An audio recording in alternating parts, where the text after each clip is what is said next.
ऊपर पांव रख लिया तो उनकी मति स्वयं मारी गई। और जब कहार बन के ब्राह्मण लेकर डोली चले तो उसमें एक अष्टावक्र जी थे। उन विप्रों में एक अष्टावक्र जी भी थे और अष्टावक्र 8 जगह से टेढ़े थे, क्योंकि अष्टावक्र इतने परम विद्वान थे कि वो अपने माता के गर्भ में ही अपने पिता से जवाब सवाल करते थे। जब वो वेद सुनाते थे, पाठ सुनाते थे, मंत्र सुनाते थे तो अंदर से बोल पड़ते थे कि नहीं पिताजी, ये जो मंत्र बोल रहे हैं गलत है आपका। तो एक दिन उनको क्रोध आ गया और लात मारा और गर्भस्थ शिशु के रूप में अष्टावक्र यानी जो बालक था वो 8 जगह से टेढ़े हो गए। पैदा हुए तो 8 जगह से टेढ़े थे। तो जब वो चलते थे तो टेढ़े मेढ़े चलते थे, क्योंकि शरीर उनका टेढ़ा था 8 जगह से। तो जब डोली लेकर चले तो जब डोली चली तो डोली हिलने लगी, कभी ऊपर कभी नीचे। राजा नहुस ने कहा कि ये किस प्रकार से चलते हो विप्रो, तुम सर्प की जैसे टेढ़े टेढ़े चलते हो। डांटा ऊपर से। तो अष्टावक्र जी को क्रोध आ गया कि है ये राजा इतना भ्रष्ट हो गया कि हम लोग कभी डोली उठाए हैं ब्राह्मण। राजा देवताओं के राजा होने के कारण इनके आदेश का पालन कर रहे थे और ये ऊपर से हमें डांटता है। और क्रोधित होकर अष्टावक्र जी ने राजा नहुस को श्राप दे दिया कि जा तू सर्प ही हो जा, और डोली उठा के फेंक दिया।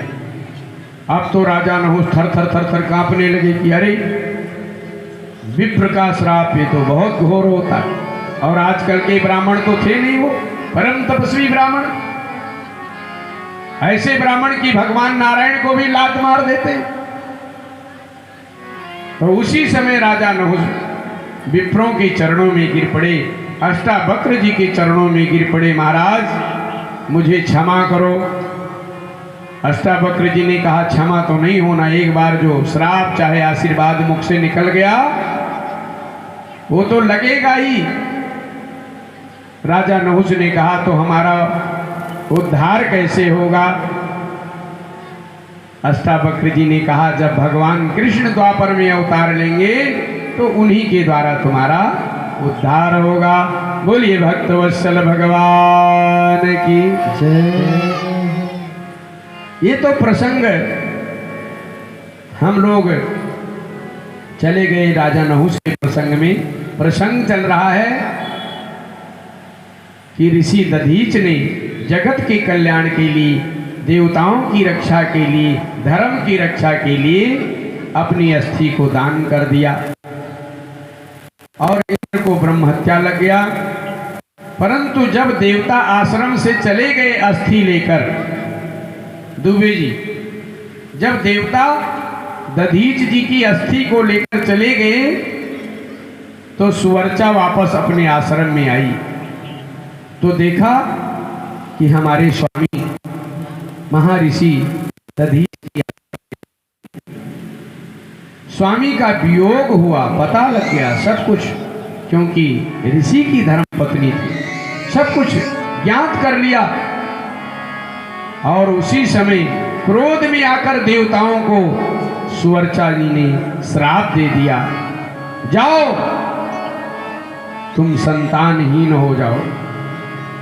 क्योंकि उस समय सुवर्चा देवी गर्भ से थी, उनके पेट में गर्भ था, बालक था। उसी समय लकड़ियों को जंगल से, जंगल में आश्रम था, लकड़ियों को एकत्र किया और चिता बनाया। चिता में बैठ गई कि अब मैं अपने पति के बिना सती हो जाऊंगी। उसी समय भगवान महादेव जी की प्रेरणा हुई। महादेव जी की प्रेरणा से आकाशवाणी हुई कि हे देवी, तुम्हारे उदर में, गर्भ में बालक है, संतान है, और वो संतान महर्षि दधीच जी का अंश है, जी कोई ब्रह्मा का तेज है, ब्रह्म तेज के समान है। और जो बालक आपके उदर में है, गर्भस्थ शिशु है, वह कोई और नहीं, भगवान महादेव जी का अंश है। बोलिए शंकर भगवान की। भगवान शंकर अवतार लेंगे तुम्हारे गर्भ से, और आप ये क्या करने जा रही हो। और पुराणों में लिखा है कि कोई भी गर्भवती स्त्री सती नहीं हो सकती, क्योंकि जब किसी और प्राण को लेकर बैठी हो तो आप सती नहीं हो सकती हैं। आप अपने प्राणों को भी त्यागने का अधिकार किसी को नहीं दिया गया है। प्राण त्यागने का अर्थात आत्महत्या करने का किसी को भी नहीं कहा गया है शास्त्रों में। यहाँ तक कहा गया है कि जो आत्महत्या करता है उसके संस्कार में भी नहीं जाना चाहिए। आत्महत्या करने वाले प्राणी के संस्कार में जो टिकठी को लेकर चलते हैं, जो कंधा देते हैं, उनको अगला जन्म गधे का होता है। इसलिए जिसको कंधा देना है तो उसके परिवार वाले दें। बोलो शंकर भगवान की। और हम तो ये कहेंगे कि आत्महत्या ही ना करें, क्योंकि आत्महत्या को शास्त्रों में बहुत बड़ा पाप माना गया है। आप किसी चीज से दुखी हैं, उस चीज का त्याग कर दो। आप अपने परिवार से, घर से, गांव से दुखी हैं, गांव छोड़ दो, प्रदेश छोड़ दो, लेकिन अपने शरीर को त्यागने का अधिकार तुमको नहीं है, हमको नहीं है, क्योंकि ये भगवान ने दिया।